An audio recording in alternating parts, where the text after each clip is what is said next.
What is it about Marxism that lives on as an active ideology that people believe in enough they're willing to physically fight for it? What is specifically about Marxism that is like that? Most failed ideologies die out because there's just not enough adherence. I mean, because, well, it's been tried and it doesn't work, and it turns out it sounds good, but it turns out this. What is special about Marxism and that you can't snuff it out? Well, I would say that the 100 million people who died from it in the 20th century would say it doesn't work is a bit of an understatement. Right, yeah. I think it's got an appeal, especially to young people. It's about fairness and equality and lifting up the weak. And, kids, God bless them. The vast majority, unless they have psychopathic tendencies, they don't like to see bullying. They don't want to see a little animal hurt. They're kind. They have beautiful spirits, and they're sold on the idea that this political system ensures everybody's equal and fair, and nobody's hurt or left behind.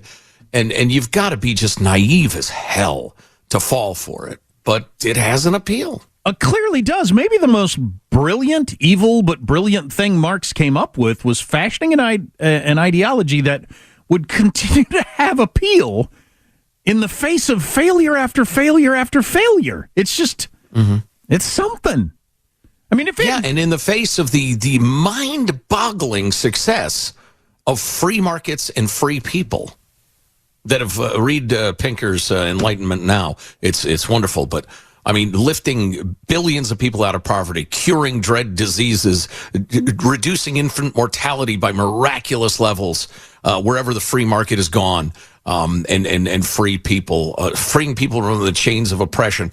The success of representative government and free markets it's astonishing. It's awe-inspiring, yet they deny it to little kids. And Marxism has got to have more of an appeal with our soft children now. And they didn't raise themselves.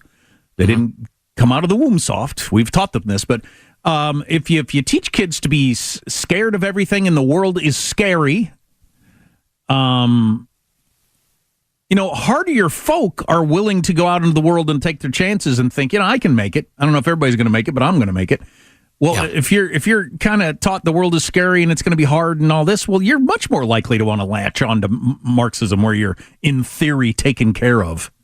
Well, that's a good point, because your play never consisted of going out and exploring, making mistakes, learning from them, and managing your own fear and becoming ultimately successful. That was our play, in the way that, lion cubs play chasing each other and jumping on each other. They're learning survival skills. We've denied our children the opportunity to learn their survival skills. It's heartbreaking. Children's soccer now is like the introduction to Marxism. We're not going to keep score. Everybody's going to be equal. And at the end, everybody's going to get a juice box. It's just going to be fantastic. That's what we pitch as like an entire ideology. It's going to be fair. Everybody's going to be happy. You'll get a juice box from some unknown thing, like, the man just hands down stuff. And there will be no messy, uncomfortable freedom. It will all be managed by the adults. It will be centralized planning. I think we've nailed it. We've absolutely nailed it. Children's soccer. That's what sort of ruined the world. That's not the way I'd have phrased it. No, that's what I was trying to say. More on the way. Stay here. Armstrong and Getty.